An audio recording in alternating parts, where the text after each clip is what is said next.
जनाजा गरीब का गुर्बत में उठ रहा है।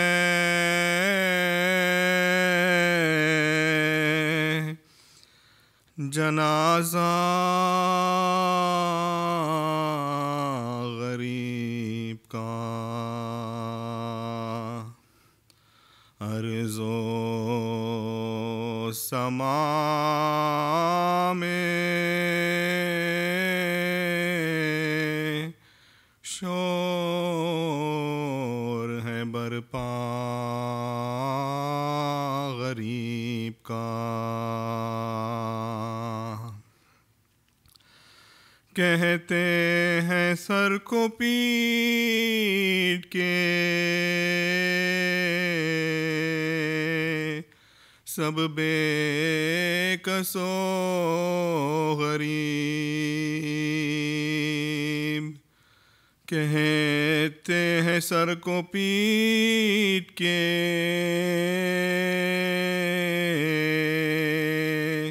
सब बेकसो गरीब। है सर पे हमारे उठ गया साया गरीब का। गुर्बत में उठ रहा है जनाजा गरीब का। अंगूर ज़हरदार उतरते ही हल्क से। अंगूर ज़हरदार उतरते ही हल्क से। है हुआ क़ल्ब दोपारा गरीब का। गुर्बत में उठ रहा है जनाजा गरीब का।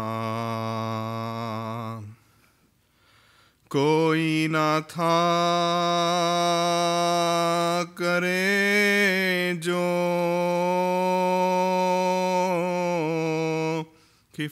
किफ़ालत इमाम की। कोई न था करे जो किफ़ालत इमाम की। लाशा तख़ीने आके उठाया गरीब का। गुर्बत में उठ रहा है जनाजा गरीब का। सल्लल्लाहु अलैहि मोहम्मद व आले Mohammad.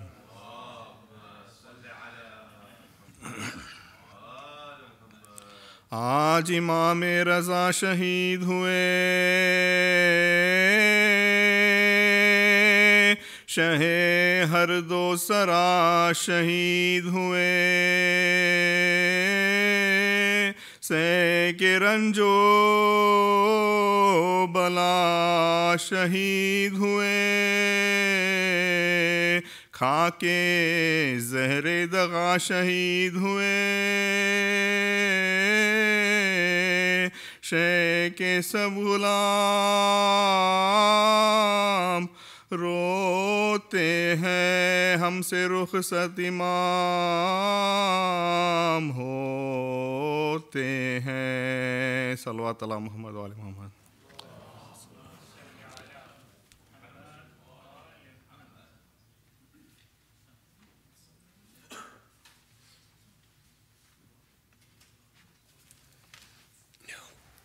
Brothers and sisters, Assalamu alaikum. Just a few short announcements before we begin the program, inshallah. We have, as you know, Shaykh Ahmad Moderras here with us today for this program tonight to commemorate the Wafat of our Holy Prophet as well as Imam Ridha. Inshallah, Allah gives us the opportunity to visit their shrines through their ziyarah, inshallah. We have a few announcements. There is a, Who is Hussein is hosting a canned food drive. For those of you who might have seen, there is a collection box outside the office. If anybody would like to donate some canned foods, please do bring it to the center and drop it off into the bin. And inshallah, Who is Hussein is going to take that and then donate it to the needy, inshallah. Additionally, we have quite a few members of our community that are still ill, not well, and suffering from other ailments. If we can remember them with 5 times Amma Yujibu, please. Bismillahir Rahmanir Rahim. Amma yujibul mustarra idha da'a wa yakshifus.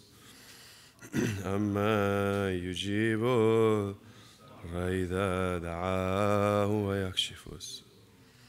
Amma yujibul mustarra idha da'a. عما يجيب المضطر إذا دعاه ويكشف السوء عما يجيب المضطر إذا دعاه ويكشف السوء اللهم صل على محمد وآل محمد. So in addition to the canned food drive, there's also another opportunity for anybody who would like to volunteer. It's a National Family Volunteer Day at the Orange County Food Bank in Garden Grove. And that event is on Sunday, November 17th from 10 to noon. If you are interested, please do join the group.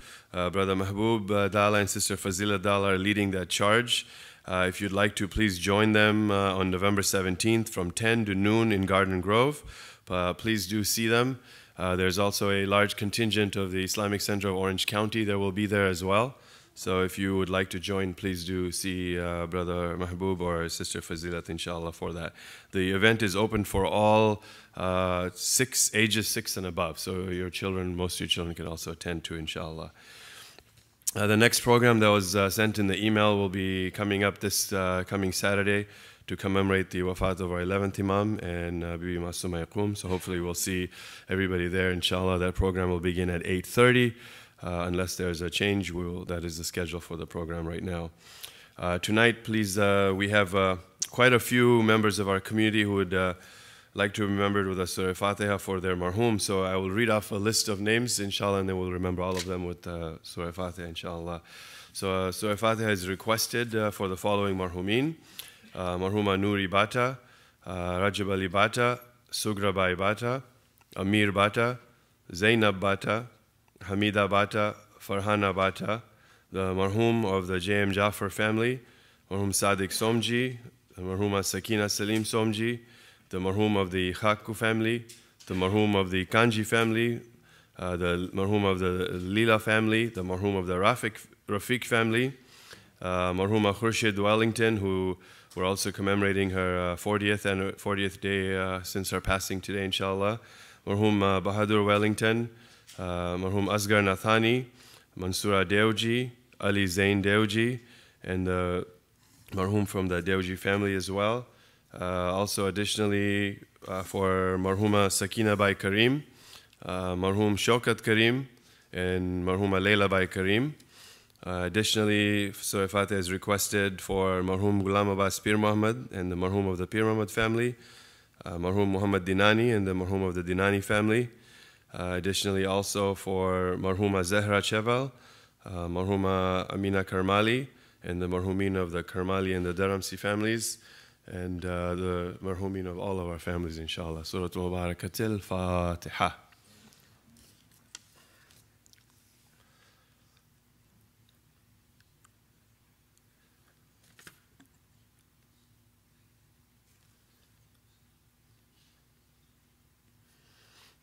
As I stated earlier, we are fortunate to have Shaykh Ahmad Moderras with us here today.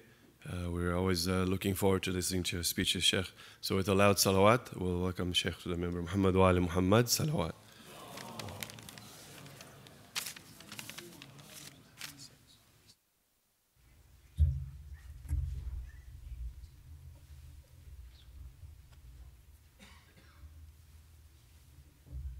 Assalamu alaikum wa rahmatullahi wa barakatuh.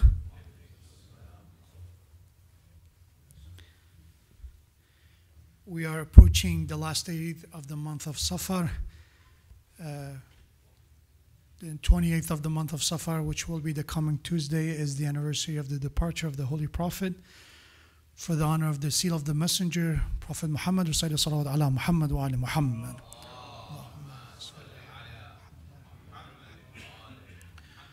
Also, in one of the narrative, the same day is also anniversary of the Shahada and martyrdom of our second Imam, Imam Hassan al-Mujtaba. For the honor of Imam al-Hassan, recite another salawat ala Muhammad wa ali Muhammad. Salli ala Muhammad wa ali Muhammad. And also, the last day of the month of Safar is also reported to be the anniversary of the Shahada of our eighth Imam, Imam Ali ibn Musa Ridha. For the honor of Imam Ridha alayhi salam, recite another salawat. Allahumma salli ala Muhammad. أعوذ بالله من الشيطان اللعين الرجيم بسم الله الرحمن الرحيم لا حول ولا قوة إلا بالله العلي العظيم الحمد لله الذي جعل الحمد مفتاحا لذكره وسببا للمزيد من فضله ودليلا على آلائه ونعمائه ثم الصلاة والسلام على خير خلقه وحبيبه حافظ سره ومبلغ رسالاته أبي القاسم المصطفى محمد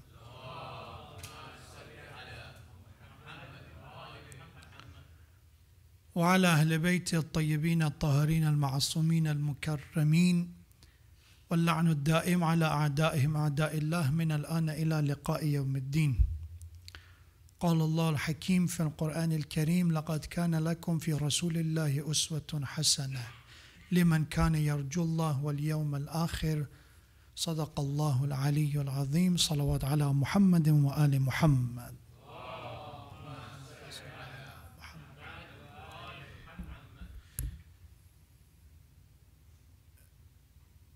The history of the life of the Holy Prophet, it's a very, very important example that how one individual can transform the course of human history.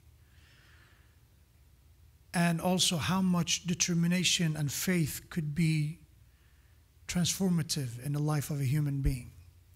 To believe in your path, to believe in your goals and ideals, to stick to your ideology no matter what, and also working hard toward your goal and objective is what we can learn from the legacy of the Holy Prophet. A man that it's very important, and I emphasize, it's very important to look at his first 10 years of his life before Islam coming to the power, as we know later on, to have the ability to conquer Mecca without even shedding a drop of blood. When Prophet started the first 10 years of his message in Mecca, only few people, including his wife and his cousin, and few slaves and few poor, and even immigrants who truly believe in the message at the beginning. And he was offered a very expensive bribe in order to give up on his faith, to give up on his preaching. They offered him power, they offered him money, they offered him whatever he desired in order to give up on Islam.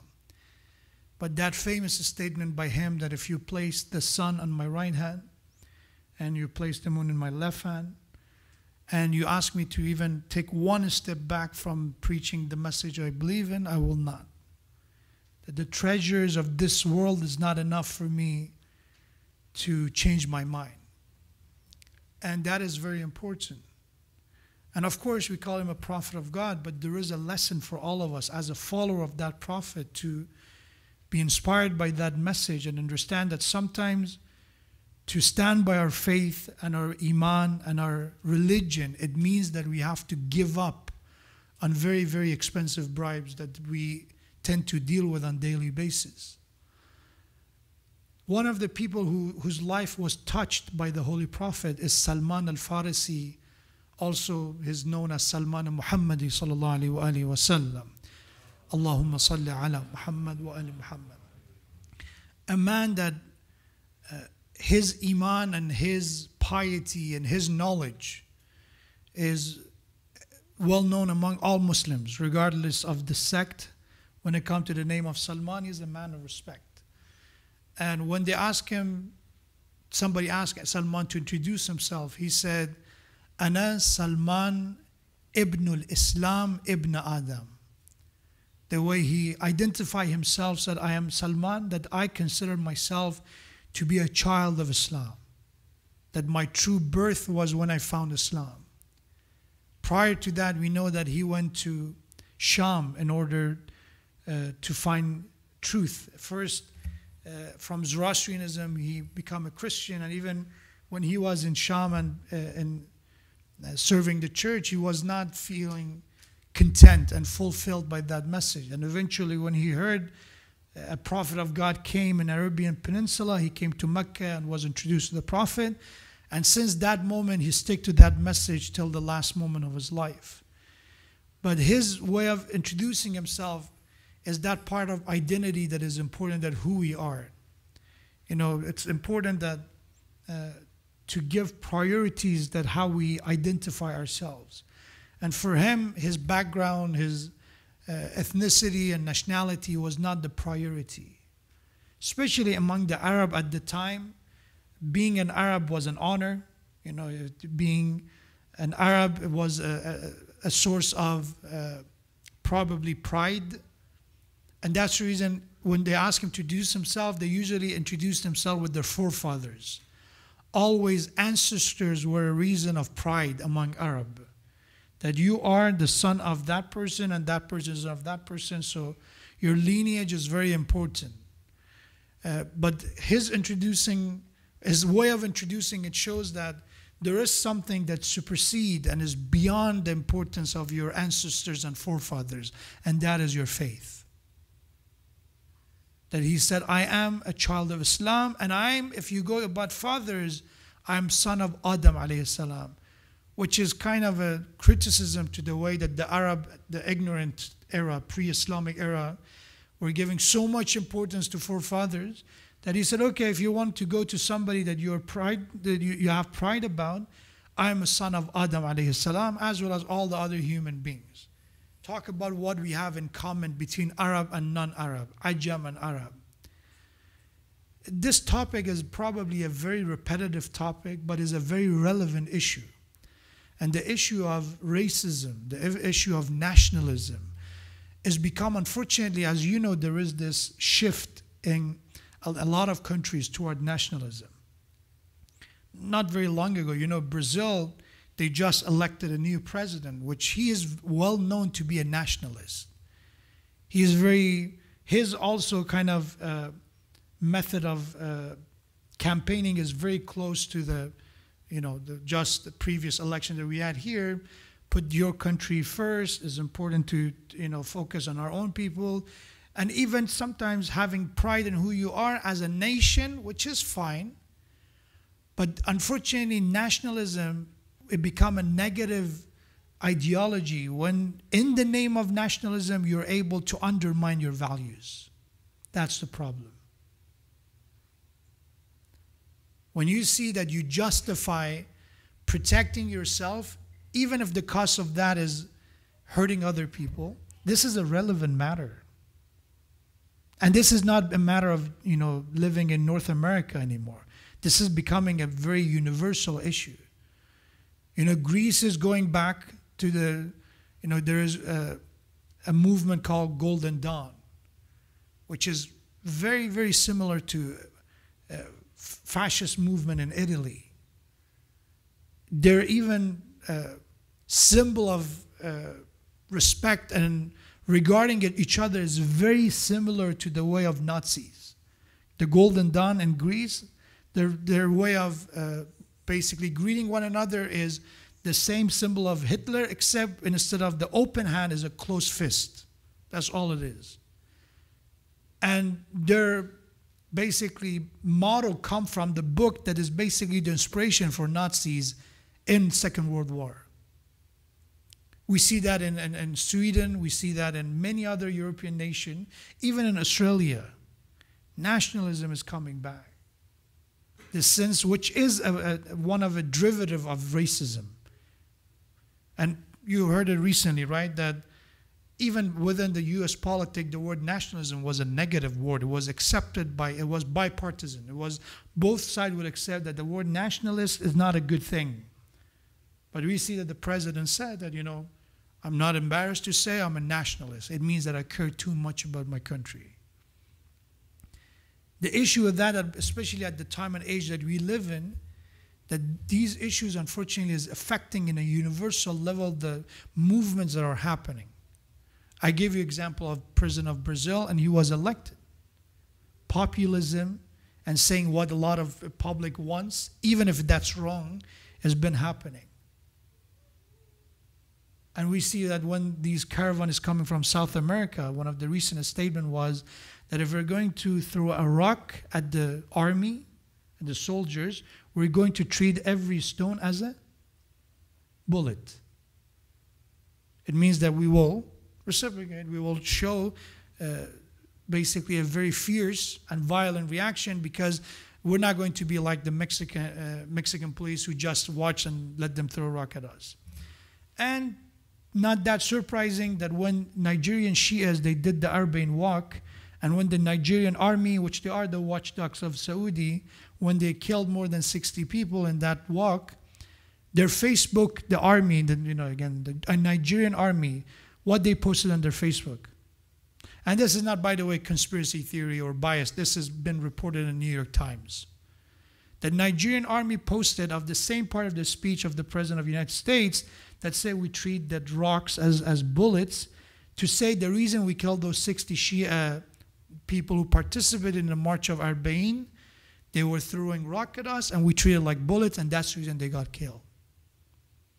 To cover up their crime that they committed in 2015, it is not the first time. They created mass graves for the Shia and with the leadership of Zakzaki.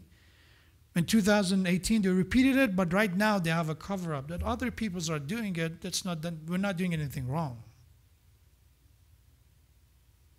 The relevance of the word of Allah subhanahu wa ta'ala, the message of the Prophet, becomes more evident. And as Muslims, we have to remind ourselves that at least we are not part of the problem. We can say we're Muslim as much as we want, but if our standards, our values, our moral values are not up to the standard of our faith, that empty claim and statement will not be beneficial to us at all. Inna khalaqnakum, Surah Hujurat. Allah beautifully in verse 13, Surah Hujurat said, Inna khalaqnakum min dhakarin wa untha. We created you in male and female, so we don't have that superior gender. It's just two different ways of creation of Allah, male and female. Not one is superior to another. وَجَعَلْنَاكُمْ شُعُوبًا وَقَبَائِلَ لِتَعَارَفُوا. We made you in different nations, in different tribes, لِتَعَارَفُوا, that you may recognize one another. إِنَّ أَكْرَمَكُمْ عِنْدَ اللَّهِ أَتْقَاكُمْ. Indeed, the most honored, the most respected of you before God, in the eyes of God, is the one that has more taqwa, piety. Inna Allah alimun khabir. Indeed, Allah is the most knowledgeable, all aware. That we can pretend that we're not racist, but Allah is khabir. They ask Imam Zain al-Abidin alayhi salatu wassalam, Allah,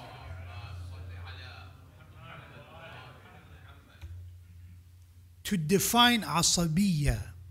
Asabiyya, one of the closest English translation is prejudice, which it comes from racism. It comes from this sense of feeling superior to others. Having double standard to people, not based on their performance, not based on their actions, not based on their manners, but rather than something that they're born into. Their skin color, their culture. That's what prejudice happened, right? So they ask our fourth Imam, what is asabiyya? Imam defined it very well.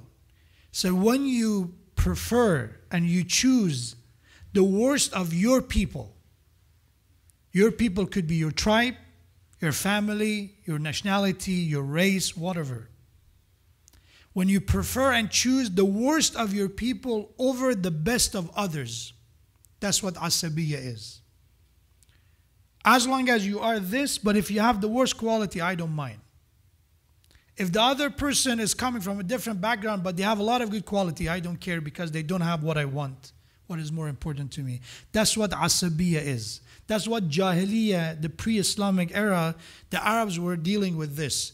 If you are from my tribe, even if you killed an innocent person from another tribe, I don't care. I'm going to stand by your side. Even if you're a killer and murderer, I will stand by your side. The allegiance of people was to their tribe, and they will not look for what is right and wrong. And Imam al-Islam even continued, and is not asabiyya, is not prejudice if you like people of your own country, to like people of your own town. That's perfectly fine. That's understandable to like them, to respect them, to defend your land. That's perfectly fine.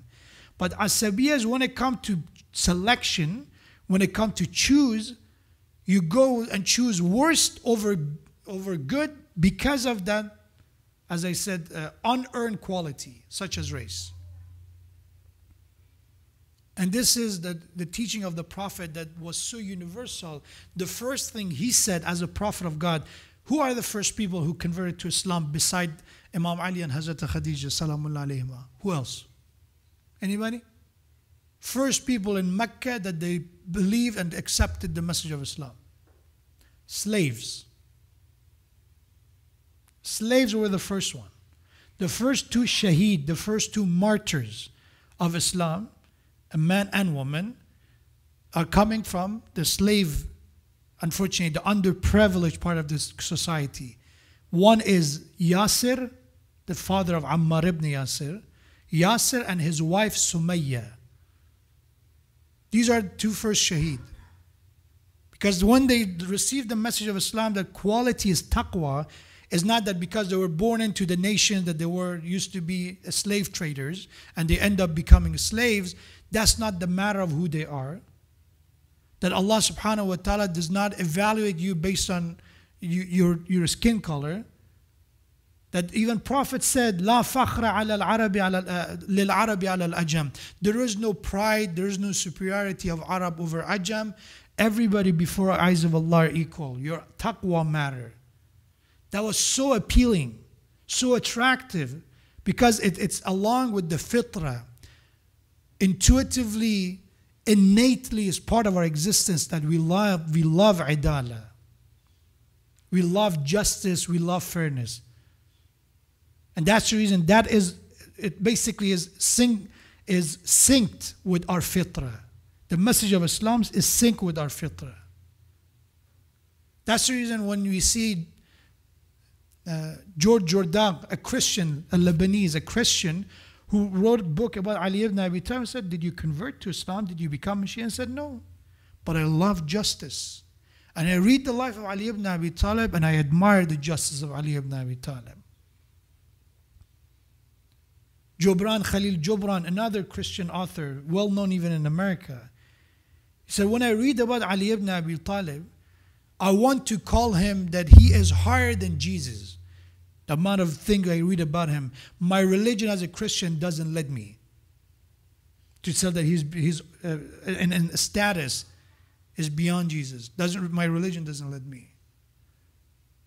But if I want to say Ali ibn Abi Talib in a status is lower than Jesus, my logic, my reasoning doesn't let me. My conscience doesn't let me to say that. For him, it's not the matter of religion, it's the matter of something that is synced with the fitrah.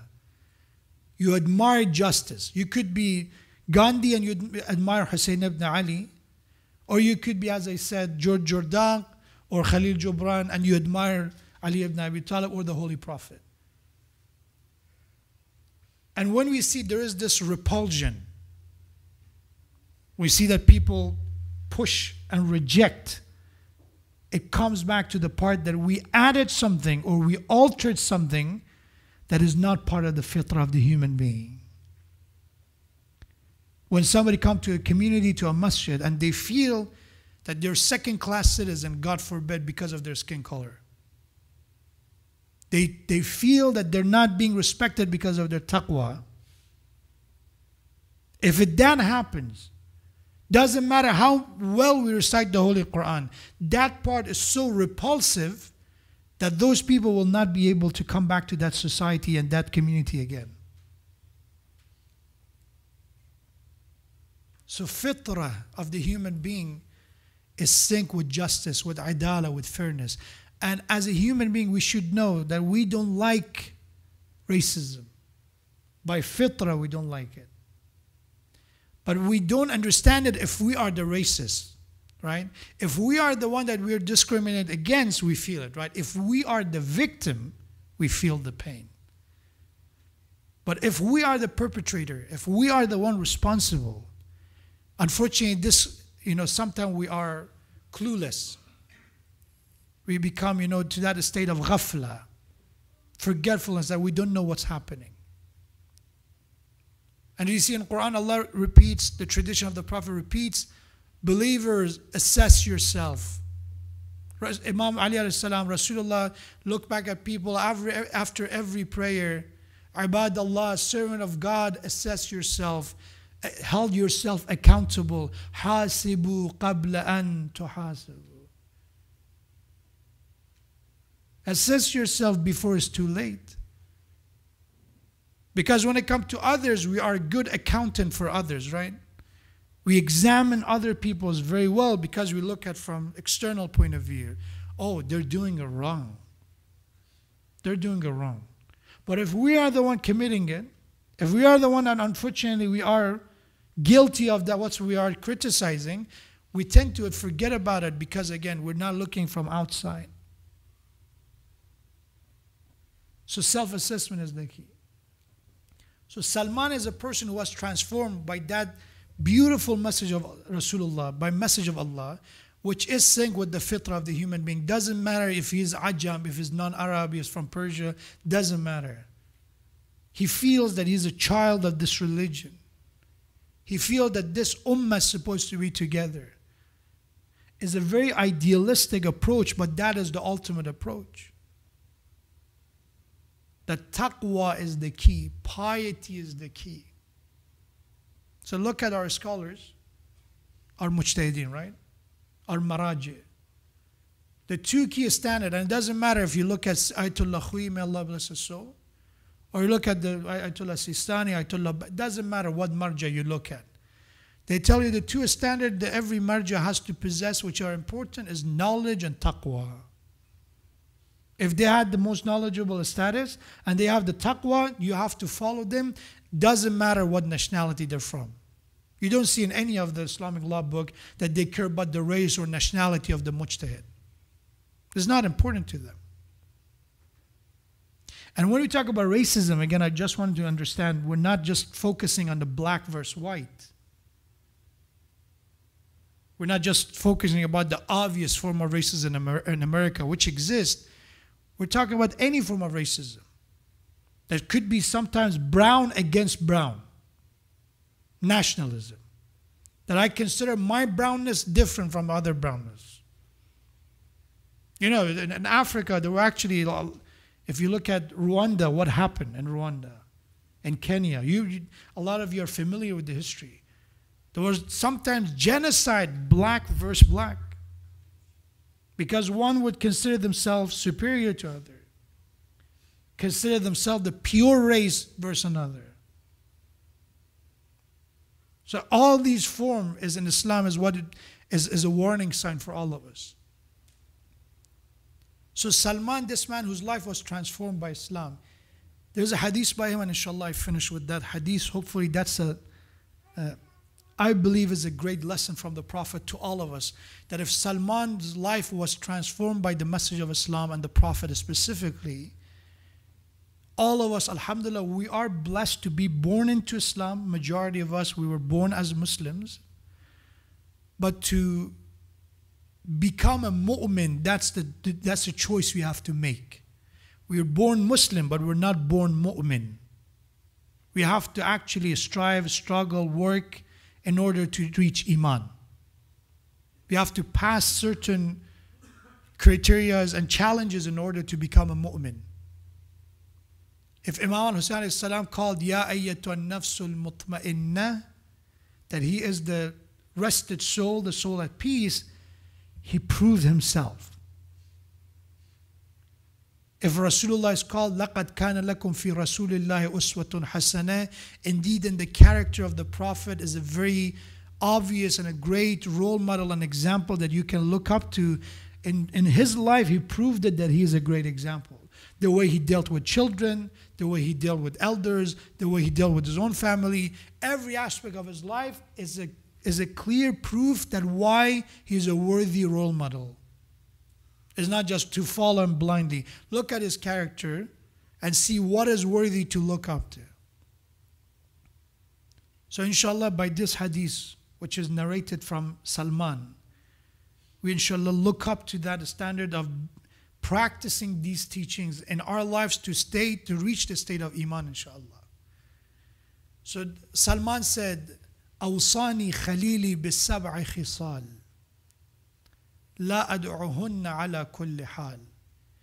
There's a piece of advice that he picked. There's so many traditions from the Holy Prophet, but he said there are certain pieces of advice that Rasulullah gave me, life lessons that he gave me, that I will stick to them to the rest of my life. I will not give up. I will not quit on them. So what are the 7 qualities? Inshallah, remember, there's a hadith from the Prophet narrated by Salman. Number 1, Salman said, "An uhibba al-fuqara wa adnuwa minhum." The first piece of advice, life lesson I learned from Prophet Salman said, is to love people who are considered to be fuqara, underprivileged, poor. To love them, and wa adnuwa minhum, to hang out with them, to be close to them.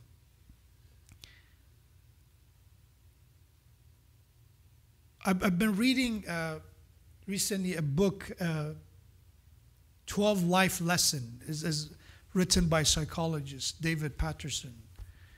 And there's a lot of these psychology books that they talk about life lessons, how to be a successful entrepreneur, businessman, students, medical student. There's a book for everything. Even for law school, there's a book, how to study well, efficiently for law exam, and which is good.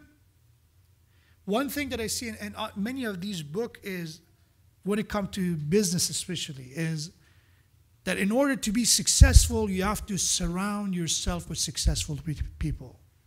How many of you heard that? Probably a lot of you, right?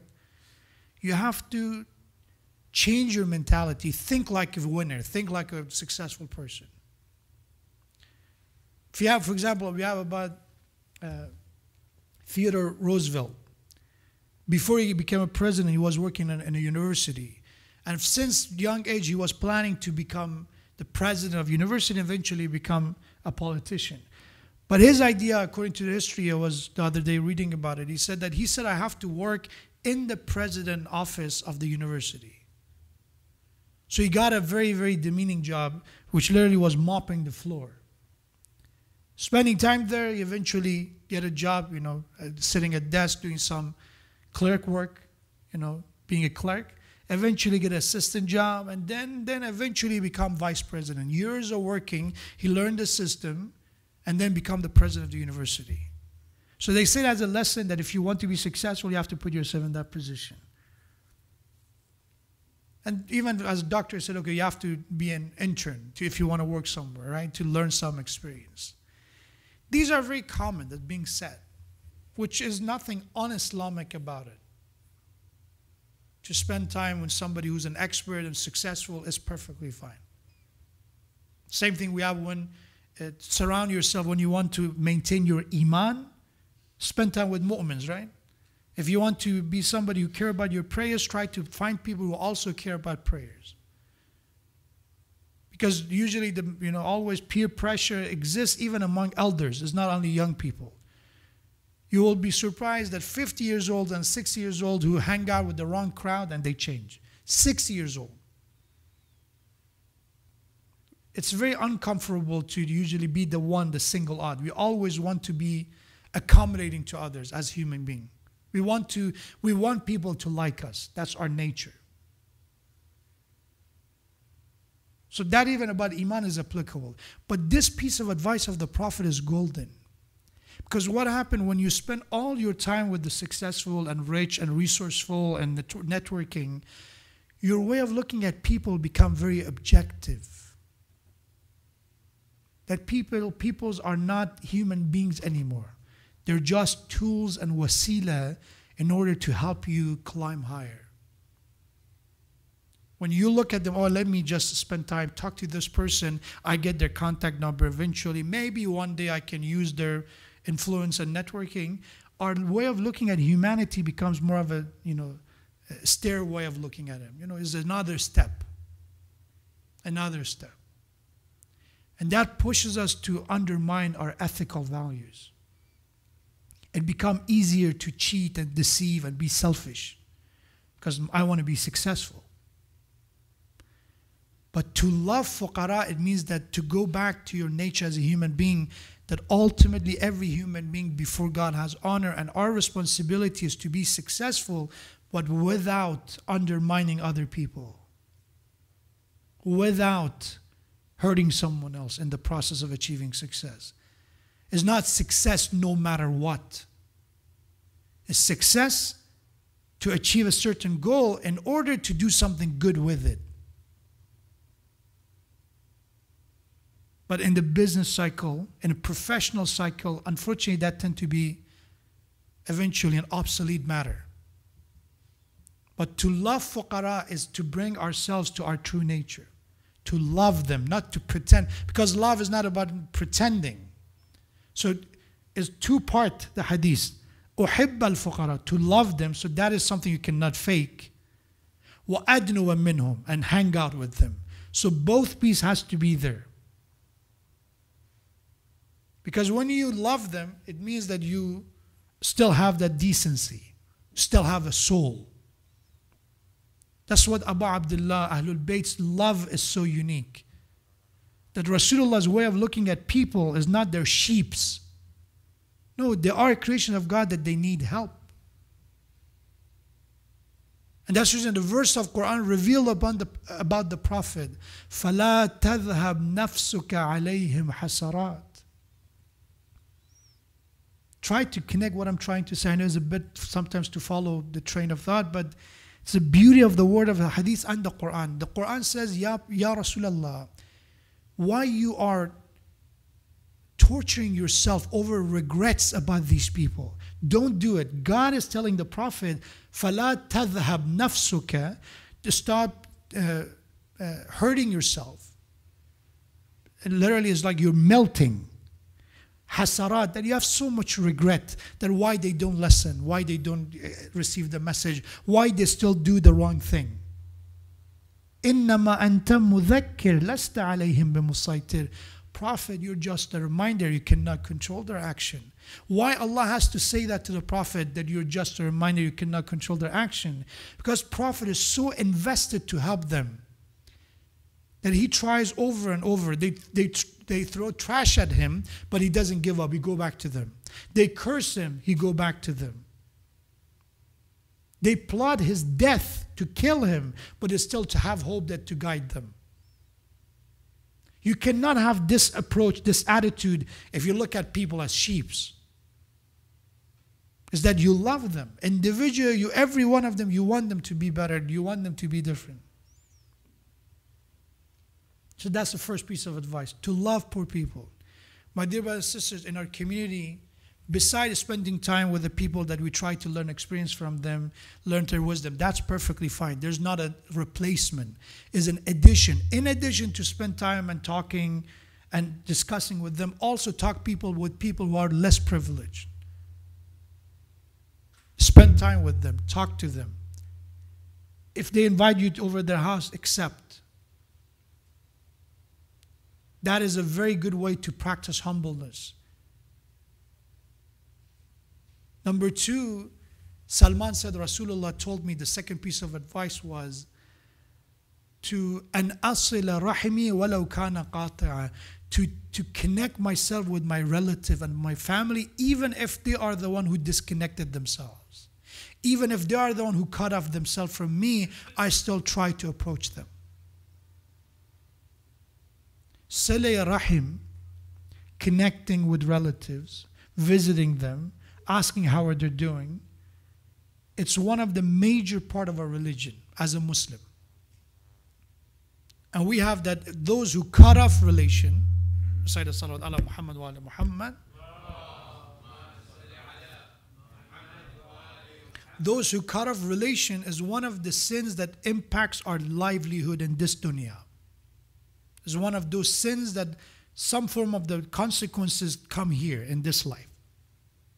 It impacts even we have the life of a human being. But it is important to know why Allah emphasized so much in the Sila Rahim. Because when you look at Quran, Allah won't even talk about charity. It said the first people who deserve to be helped by you are your family. In business world, there's something called nepotism, right? That you should not consider your family more suitable for a position and give them priority over somebody who could have better skills and more professionally more suitable. But when it comes to the spiritual world, it's good to have nepotism. It's good. That's the reason the first people you have to pray for them when it comes to the qunut. We have it here, we recited. What is it? رَبِّ اجْعَلْنِي مُقِيمَ الصَّلَاةِ وَمِنْ ذُرِّيَّتِي. Ya Allah, make me one of those established prayers and my offspring. So that's one nepotism. My children and the children of children and ongoing, make them to establish prayers. I pray for them. Even the ones that are not here yet. رَبَّنَا وَتَقَبَّلْ دُعَا. Allah, Ya Allah, my Lord, accept our supplication. They said, رَبَّنَا اغْفِرْ لِي وَلِوَالِدَيَّ وَلِلْمُؤْمِنِينَ يَوْمَ يَقُومُ الْحِسَابِ. So I'm going to pray first for my parents. Again, Ya Allah, forgive my parents and then the other believers. In the spiritual world, family is first. Always first. Even when it comes to sadaqat, it said, وَأَنْفِقُوا مِمَّا رَزَقْنَاكُمْ. Give from what Allah bless you with, from whatever resources that you receive.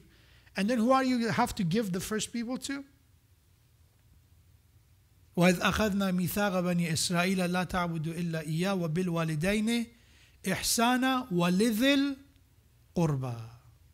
Lidhil qurba means the close one, the family, the relative, the blood relations. In sadaqah, my dear brothers and sisters, the charity, your relative have priority over anyone else. Why is that if you think about it? Why did Allah say do this? Not all humanity. Every approach of Islam is every human being is your brother. Every human being is either brother in religion or brother in creation. But why in this case they go with family? Because when it comes to poverty, usually we know what our families are going through. We know what they're going through more than strangers. So it's always good to have this centric approach. That is outward. From within, you come outside. First, my siblings and my parents. Do they have a problem? I help them. They don't have it. I go to the next circle, the outside circle. My cousins, my uncles, aunts. Do they have a problem? No. Let's go. Second cousin, third cousin. No. Let's go to my town and village. Do they have any problem?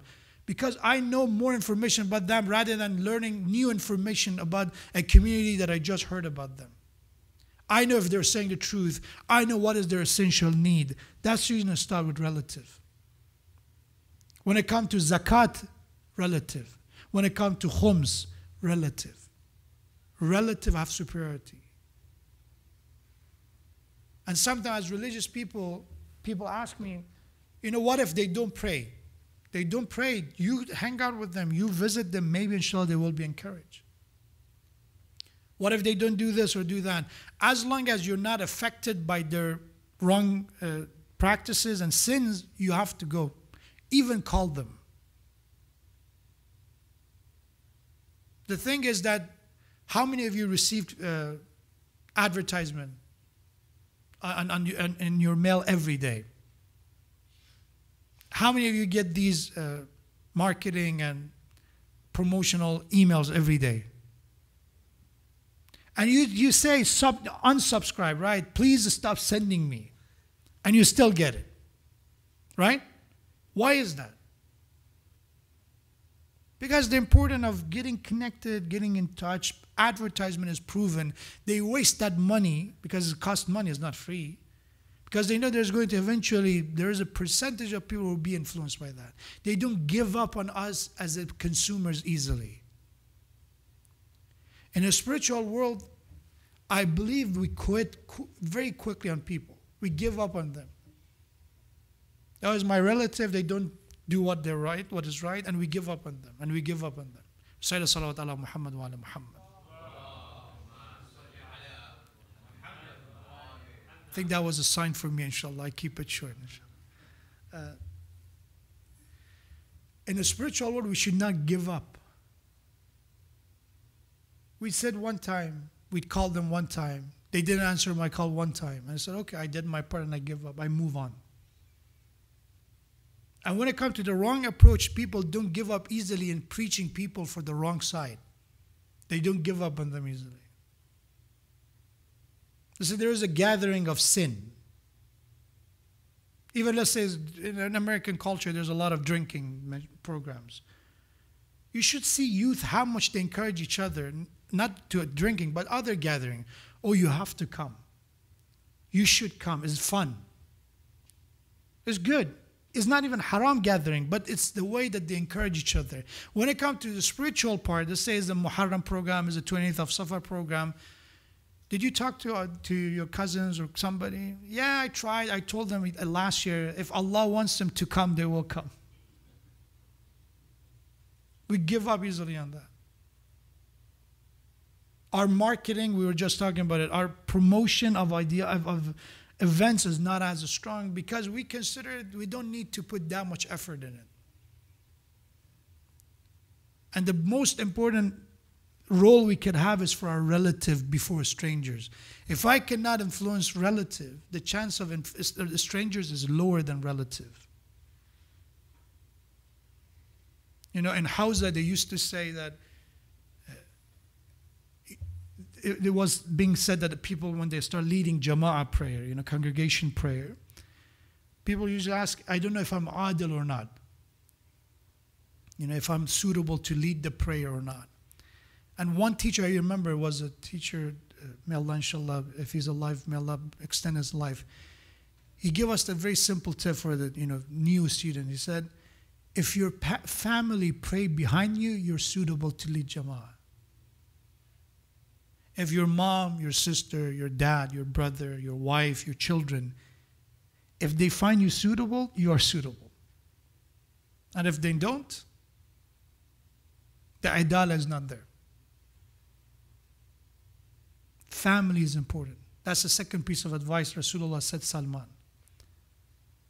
To connect yourself with your relatives, salay rahim, even those who disconnected themselves from you. The third one, Rasulullah sallallahu alaihi wasallam recited another salawat. And anzura ila man huwa duni, to look at the people who are less fortunate than you. When it comes to comparison, look at people who are less fortunate than you. Number 4, so that's number 3. Number 4 is وَلَا تَنْظُرْ إِلَى مَنْ هُوَ فَوْقِ, and don't compare yourself with people who are above you in a matter of dunya. Means if you have a Honda Civic, don't compare yourself with the people who are driving, and I'm not going to call it any name, so some expensive car, because you're not going to appreciate what you have. Compare yourself with somebody who doesn't have a car. Then you will be more thankful, your attitude will be more grateful. In every aspect of life, these 2 pieces of advice of the Prophet. Even if you look at I encourage you to read this book. His name is Dil Karangi. He has a book about happiness. He's a psychologist. He said how to maintain a happy life. And one aspect is very similar to what this hadith is saying. is that if you always compare yourself with people who have more in a form of money and wealth and whatever you consider to be the comfort lifestyle, you will not enjoy what you have. You will not be happy. It's not that you have a goal in mind. No, you compare yourself. And always remember your past. 2 years ago what you had, 10 years ago what you had, and what you have today. That helps you to compare yourself with a less fortunate version of yourself. In every aspect, except spirituality, except Iman. And Iman don't do that. In Iman, we have the opposite of that. In Iman, always compare yourself with people who have more. Look at the Prophet as an example, as Allah said. Look at Awliya Allah. Look at Abul Fadl Abbas alayhi salam. Don't look at people who are less fortunate than you. Why is that? Because in the matter of dunya, it creates hopelessness. When I compare yourself in the matter of wealth. But in a spirituality, it creates courage to do more. When I compare yourself with somebody who's a philanthropist and they've been donating $100 million last year, then I will not consider myself such a generous person who gave $50. So I want to do more in the matter of spirituality. In the matter of dunya is opposite. Always remember the less fortunate. Compare yourself with people who have less than you. And be grateful. That's number 4. 3 and 4 is compare yourself with people who are less fortunate. Don't compare yourself with people who have more than you or they're above you, except in matter of spirituality. Number 5, Salman said, Prophet told me to don't ask people something if it's not necessary. وَغْنِ عَنِ النَّاسِ. Not that you have to be self-centered and never ask for help and be stubborn and be arrogant. No. In a matter that if you can carry your own burden, don't dump it on somebody else. Don't expect people to do that for you. وَغْنِ عَنِ النَّاسِ. This story is very, very well known that the Prophet with his companion were traveling, and when they stopped, Rasulullah what was the camel sat down, and Rasulullah started walking away from the camel. He walked for a while and then he come back all the way. And they saw he forgot something or he's doing something. They said that he is tying the knee of the camel in order to, avoid camel from running away. They would tie the knee, and that was the way you park your camel. And when they said, Ya Rasulullah, you should have told us, we could have done that for you, and you could have just, keep going. Prophet said, Allah doesn't love people who put their burden on somebody else's shoulder. I could have done it myself.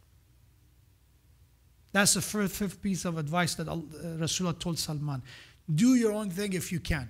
You need help, I have to ask people who are professionals, consultation. That's perfectly fine. We have to ask questions. Teachers, we need to learn from them. Parents, we need their support sometime. Don't be arrogant, say, I don't need people. Allah provide His mercy through means and faculties. That's the way Allah's system works. Who we are to change His system. Everything is with wasita. Everything is with the mean. Allah said, look at the rain, that's my mercy. Look at mothers, that's my mercy. Look at the nature, that's my mercy. That's the way I manifest my mercy to humanity. Is wasita. But sometimes I have the means myself. There is no need to ask other people. If you have to pick up something that is heavy, please don't be stubborn. Ask for help. Don't destroy your back. Said Shaikh Moderras said, don't ask for help. When you can pick up something, and when you can do something yourself, that you don't need somebody else's help, then do it yourself. That's the question. Imagine such societies will not have that many people who beg for help. I'm ready to make my expenses less in order to avoid going to people and ask for money. I have to adjust my life that I can still live without asking people. If it's possible, do that. Try to stay away from being dependent on people, if it's possible. But if you have to, there are times that we need humanity for help. That's number 5. Number 6, Salman said that Rasulullah said, "An aqul la hawla wa la quwwata illa billah kathira." Another piece of advice that Rasulullah told me was to say the dhikr la hawla wa la ilat as much as I can. This is a dhikr that has a lot of benefits. La hawla wa la quwwata illa billah. There is no strength, there is no power in the universe that is able to work and function without Allah's will. Everything is in Allah's will. Nobody's independent from God's power. That understanding helps you to don't be afraid of people.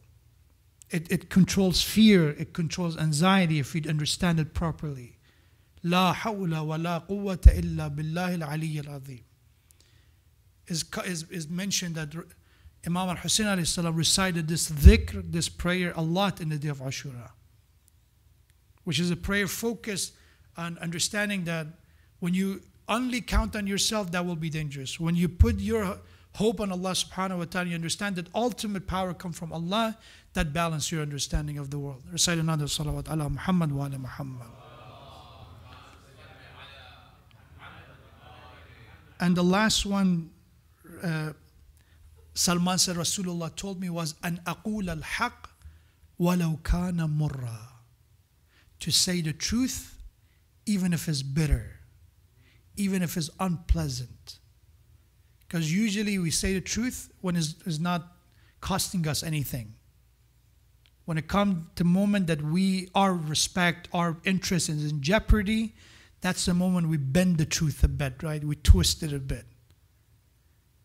When some individuals do ghiba, backbiting and gossip, it's like they're reporting the news, like the CNN anchor. They make sure they say everything exactly the way it happened, right? It's ghiba. I'm not losing anything. It's somebody else's respect and honor, right? It's not mine. So let me say that the way it is. But when it comes to our own life, our family, or somebody that is our interest is in jeopardy, our version of the truth is a bit different. The way we say it is different. Why is that? Why we bend it a bit? Because we are the one losing something. And all these 7 pieces of advice, I believe, are practical to our lives. From the way that we compare ourselves to the people around us, from the way that we look at poor people, people who are less fortunate and less resourceful than us, to all the way to how much is important to balance our need of people, dependency on people, the way we interact with our relative, not giving up on them quickly. All these pieces of advice, 1400 years ago, Rasulullah advised Salman. And it transformed and changed his life. And I believe that could happen to us as well. May Allah subhanahu wa ta'ala give us the tawfiq, not only to memorize and learn these lessons, but be able to implement, install, and live by these examples and values, and ultimately be honored to call ourselves the follower of the Rasulullah, a Muslim that is submitted and is willfully is living by the message of the Prophet, inshallah. Let's say a salam to Rasulullah. And may Allah give us the tawfiq to be the visitor of Rasulullah's ziyarah in Masjid al-Nabi, and inshallah the Baqi cemetery as well. And may Allah accept and convey our salam to Madinatul Nabi, and accept this salam and this regard from all of us. اللهم صل على محمد وآل محمد. السلام عليك يا رسول الله يا محمد بن عبد الله يا إمام الرحمة يا سيدنا ومولانا. إنا توجهنا واستشفعنا وتوسلنا بك إلى الله وقدمناك بين يدي حاجاتنا يا وجيها عند الله اشفع لنا عند الله يا وجيها عند الله اشفع لنا عند الله.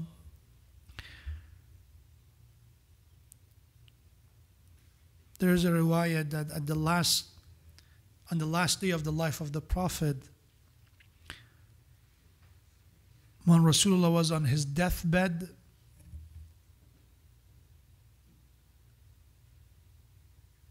Hazrat Fatima Zahra was next to the body of the Rasulullah, and somebody knocked at the door. Fatima Zahra opened the door, and a man said that, "I'm here to see Rasulullah, to visit him." So, "What's your name?" He said, "My name is Abdullah." And Fatima Zahra said, "My father is not in a situation to be able to see and visit anyone. Come back another time." She went back to Rasulullah again. After a while, again, knock at the door. Fatima Zahra went to the door again. Same person, and asked for permission. Same answer, that Rasulullah, due to illness, is not in a position to see anyone. The third time when the knocking of the door happened, Rasulullah said, "My daughter Fatima, what's happening?" And as Fatima said, "There is a man," he introduced himself as Abdullah, "and he wants to see you, and I've been telling him that you're not in a position to see anyone." And Rasulullah said, "Ya Fatima, that's my brother Jibreel. He's asking for permission.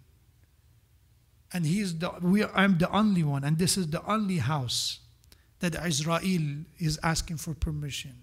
That's my brother Israel." And as Allah subhanahu wa ta'ala in Quran said, that when they want to enter, the angels, even when they want to enter the house of the Prophet, they have to get permission. My daughter Fatima, that's the time. That's a sign of the time of my departure. We have in the riwayah that in the last moment of the life of the Prophet, when Israel asked permission for the soul of the Prophet, Rasulullah hesitated. So Jibreel revealed and said, "Ya Rasulullah, if Allah subhanahu wa ta'ala said, if you want to stay, you are our final Prophet of God, we will give you the key to the treasures of dunya.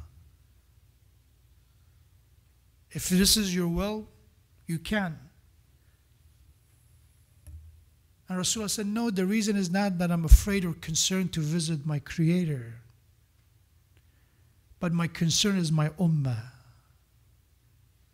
That I'm concerned for them, that after me, that due to ignorance, what they will do." So Jibreel revealed again from Allah subhanahu wa ta'ala, said, "Ya Rasulullah, to comfort your heart, the same way He negotiated for our prayer to be easier for us. We have in Mi'raj, Rasulullah negotiated for us to make it easier. He negotiated in the last moment of his life. Jibreel said to comfort you, Allah subhanahu wa ta'ala said, if anyone from the creation of any human being from your ummah, which is all the humanity, if they repent 1 year before their death, Allah will forgive them." And Rasulullah said, "No, that's too much. They don't know the death. They're ghafil. They forget about death. It's too long for them." Jibreel came back again and said, Allah subhanahu wa ta'ala convey his salam and said, if anyone 1 month before their death, they repent sincerely to Allah, Allah will forgive them. And look at the Prophet of Mercy, Imam al-Rahmah. So no, still is too long. They don't know when death is coming. Eventually, Jibreel said, if somebody repents on the day, at the moment, before death is finalized, because when death is finalized, the tawbah will not be accepted. Before death is finalized, even if it's the last time, last hour of their life, we will accept their tawbah. This was the concern of the Prophet for us. But Ya Rasulullah, what your ummah did to your family after you is unforgivable. The shahada of Imam Hassan alayhi salam, and when we talk about madhloom, usually the name of Husein alayhi salam comes to mind. But one of the true madhloomin and oppressed Imams is our second Imam, Imam al-Mujtaba alayhi salam. The one that his companion left him. Abu Abdullah Husayn alayhi salam, when he asked his companion to leave, those who stayed, they said, Ya Hussein, if they kill us, this is what Zuhair said, Zuhair ibn Ghayn, said, if they kill us, they cut us to pieces, they burn our bodies, they resurrect us, and they do that over and over, we will not give up on you. And he said that there is no companions like my companions in the world. But Imam al-Mujtaba alayhi salam, when he planned to fight against Muawiyah, his own companions attacked him. His own companion stole the prayer mat from under his feet. So-called companion. Those who sold themselves and their iman with the bribes of Muawiyah. And when he was forced, as Imam said, if I had companion, I would have fought against Muawiyah. This is the tradition of the Imam. That these people are the one who betrayed. These are the one who sold their iman with the goals of Muawiyah. And now same people come and call Imam al-Mujtaba alayhi salam, Ya mudhill al-mu'mineen. That you are the one who humiliated mu'mins. And Imam said, I'm not mudhill al-mu'mineen. You are the one that you sold your iman. And imagine you be called that name by the people who called themselves your Shia, your follower. And imagine last day of his life, when people usually, when we have a bad day, a difficult day, usually when we go home is that when we try to talk to our family to find comfort in our household. But this is the Imam that is mazloom, that even when he went to his house is not even a final place for him to feel unharmed or comfortable or be able to express himself. And when he went to his house, his wife Ju'ada, also bribed by Muawiyah, Imam asked for a cup of water. His wife brought him a cup of milk which was poison, and Imam drank the water, drank the milk. And minutes later that they saw that Imam al-Mujtaba alayhi salam fell on the ground, and like somebody who was bitten by a snake, he is just rolling on the ground. And as he was suffering from the effect of the poison, he said, call my sister Zainab to come. Well, we have Zainab, the moment they asked for Zainab, Zainab is running toward Imam al-Mujtaba alayhi salam. And he saw the brother on the ground, the voice of the Zainab raised, Wa Muhammada, Wa Aliya. What happened to you, my brother Hassan? And said, my sister Zainab, my heart and my liver is burning. And we have that Hazrat Zainab brought a bucket in front of Imam al-Mujtaba alayhi salam, that maybe that the poison will be rejected by the body. But as Zainab salamullah alayha is watching, the pieces of the livers of the Imam al-Mujtaba alayhi salam, the bloody mouth of Imam al-Mujtaba alayhi salam is in front of the face of Zainab salamullah alayha. Imam al-Husayn is next to Imam al-Mujtaba at the last moment. At that moment, the Zainab salamullah alayha thought that this is the most difficult second, this is the difficult moment for the Zainab to see her brother that is poisoned by the Muawiyah and oppressors. But Allah subhanahu wa ta'ala, how tested the patience of Zainab in Karbala. When they washed the body of Imam al-Mujtaba, they put the body of Imam al-Mujtaba in a coffin, and they brought the body toward the Rasulullah's grave. They wanted to bury Imam al-Mujtaba next to Rasulullah. They didn't let that happen. Even the body of Imam al-Mujtaba has to be gharib. They forced Imam al-Mujtaba to be buried in the graveyard of Baqi. As they were forcing them away, they asked archers to throw arrows on the body of Imam al-Mujtaba. When Imam Hussein wanted to bury the body of Imam al-Hassan, by his own hand he pulled the arrows out of the body of Imam al-Mujtaba alayhi salam. Ya Rasulallah, your son Hassan was madloom at that moment, that they had no mercy even for his body. They did not let his burial to happen properly. But there is no madlumiyah, there is no tragedy like the musibah of Hussein. When he was in Qatlagat, the last second of the life of Hussein, when he opened his eyes and he saw Shim sitting on his chest, وَالشِّمْرُ جَالِسٌ عَلَى صَدْرِهِ, Zainab Salamullah alayha, in the last second of the life of Hussein, all she can do is be patient and watch the last second of the life of Hussein. Zainab looked at the shame sitting on the body of Abu Abdullah. She cried, Ya Rasulallah, هذا حسينك مرمل بالدماء مقطع الأعضاء. Zainab, in the last second of the life of Hussein, is watching what's happening to Abu Abdullah. But no musibah is like the musibah of Hussein. When she looked and saw enemies is attacking the tents and the camp of Hussein, hardly she sat down on his knees and said, Oh Ala Abu Sufyan, O people of Kufa, if you have no religion, if you have no decency, at least be free men until Hussein is alive. Leave his family and camp of Hussein alone. Umar ibn Sa'd said, what are you waiting for? Attack Hussein from every way. The one who had sword is attacking Hussein. One is attacking Hussein with the lance. Those who have no sword or lance, they're throwing stones at Abu Abdullah. وَعَلَى لَعْنَةُ اللَّهِ عَلَى الْقَوْمِ الظَّالِمِينَ وَسَيَعْلَمُ الَّذِينَ ظَلَمُوا أَيَّ مُنْقَلَبٍ يَنْقَلِبُونَ.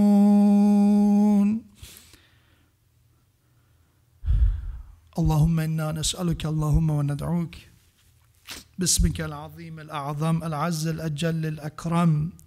Ya Allah, by the greatest of your names, by the honor of your prophets, especially the seal of the messenger, and by the honor of the family of your prophet Ahlul Bayt, answer our dua and prayers. We calling you 10 times, Ya Allah, Ya Allah, Ya Allah, Ya Allah, Ya Allah, Ya Allah, Ya Allah, Ya Allah, Ya Allah, Ya Allah, Ya Allah, Ya Rahman, Ya Rahim, Ya Muqallib al-Qulub, ثبت قلوبنا على دينك. اللهم أدخل على أهل القبور السرور. اللهم أغن كل فقير. اللهم أشبع كل جائع. اللهم اكسو كل عريان. اللهم اقض دين كل مدين. اللهم فرج عن كل مكروب. اللهم رد كل غريب. اللهم فك كل أسير. اللهم أصلح كل فاسد من أمور المسلمين. اللهم اشف كل مريض. اللهم سد فقرنا بغناك. اللهم غير سوء حالنا بحسن حالك. اللهم اقض عنا الدين وأغننا من الفقر. إنك على كل شيء قدير. For the soul of all marhumin, especially the marhumin they mentioned at the beginning of the program, and also for the healing and the shifa of all the ill and all those who requested dua. And inshallah hasten in the return of Imam of our time, Imam Sahib al-Asr wal-Zaman. Please recite Surah Fatiha with the salawat ala Muhammad wa ali Muhammad. Allahumma salli ala Muhammad wa ali Muhammad. Bismillah ar-Rahman ar-Rahim.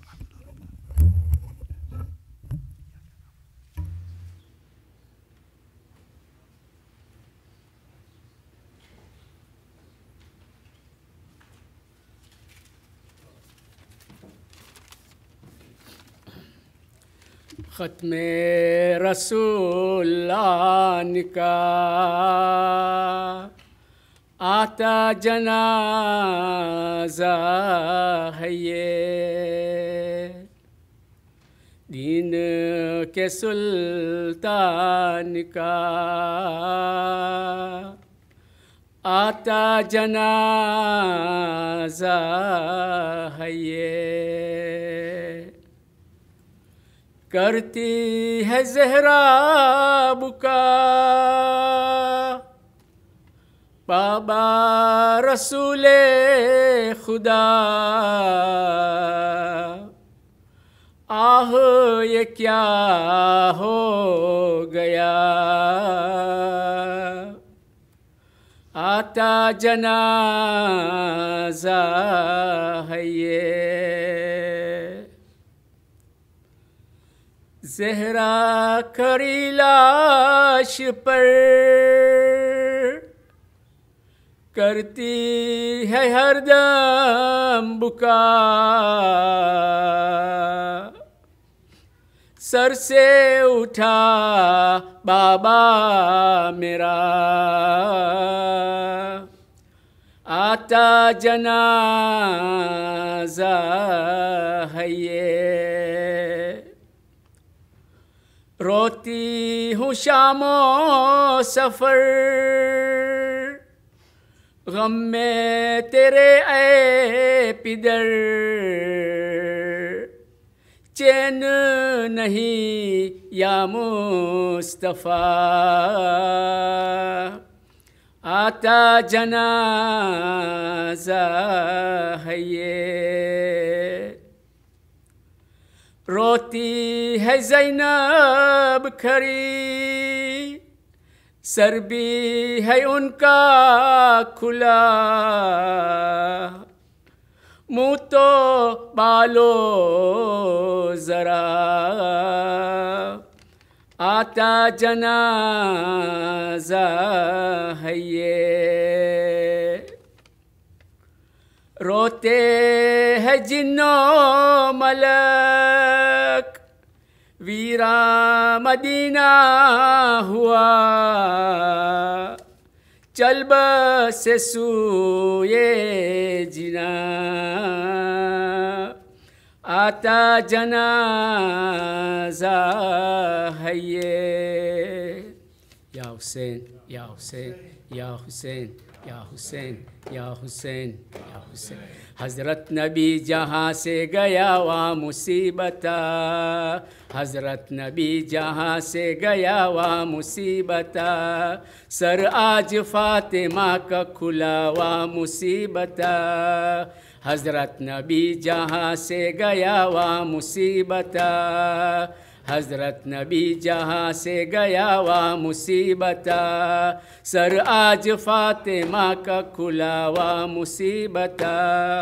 कहता है जिब्राइल बदरगाह किब्रिया, कहता है जिब्राइल के बदरगाह किब्रिया, तेरा हबीब जग से गया वहाँ मुसीबता, हज़रत नबी जहाँ से गया वहाँ मुसीबता, हज़रत नबी जहाँ से गया वहाँ मुसीबता। कहती है फ़ातिमा के हुई है यतीम आज, कहती है फ़ातिमा के हुई मैं यतीम आज, सर पर मेरा पिदर न रहा वहाँ मुसीबता, हज़रत नबी जहाँ से गया वहाँ मुसीबता, हज़रत नबी जहाँ से गया वहाँ मुसीबता, सर आज फ़ातिमा का खुला वहाँ मुसीबता।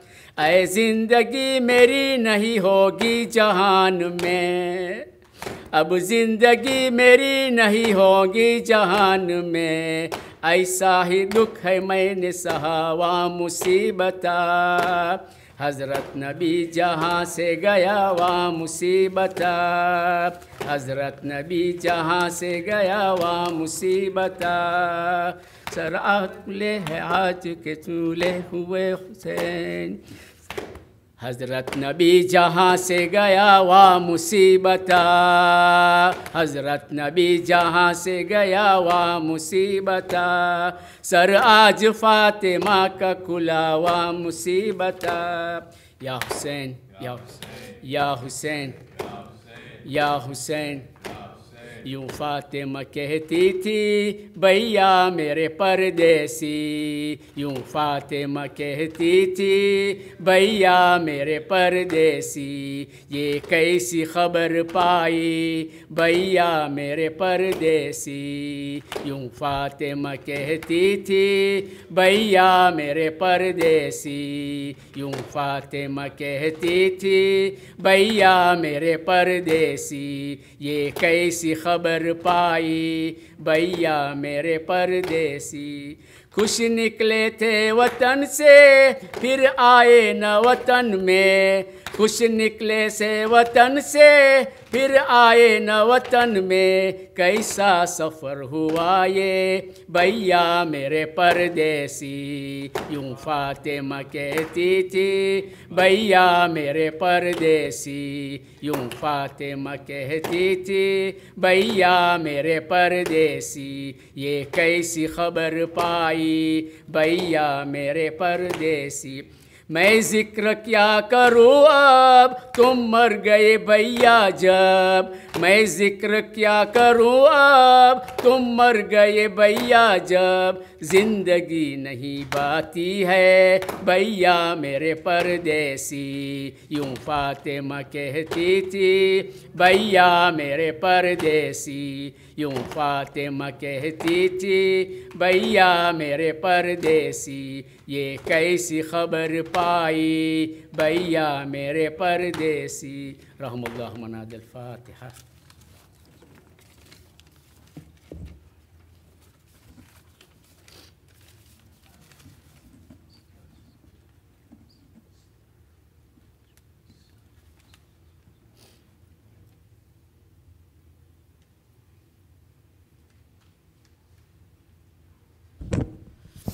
السلام عليك يا رسول الله، السلام عليك يا فاطمة الزهراء، السلام عليك يا علي المرتضى، السلام عليك يا حسن المجتبى، السلام عليك يا حسين الشهيد، السلام عليك يا علي زين العابدين، السلام عليك يا محمد الباكر، السلام عليك يا جعفر الصادق، السلام عليك يا موسى القادم، السلام عليك يا علي الرضا، السلام عليك يا محمد تكي، السلام عليك يا علي النكي، السلام عليك يا حسن الأصغر ورحمة الله وبركاته، السلام عليك يا صاحب الزمان، الأمان الأمان الأمان، السلام عليك يا خليفة الرحمن أجل الله تعالى فرجك، السلام عليكم يا أهل البيت النبوة جميعا ورحمة الله وبركاته.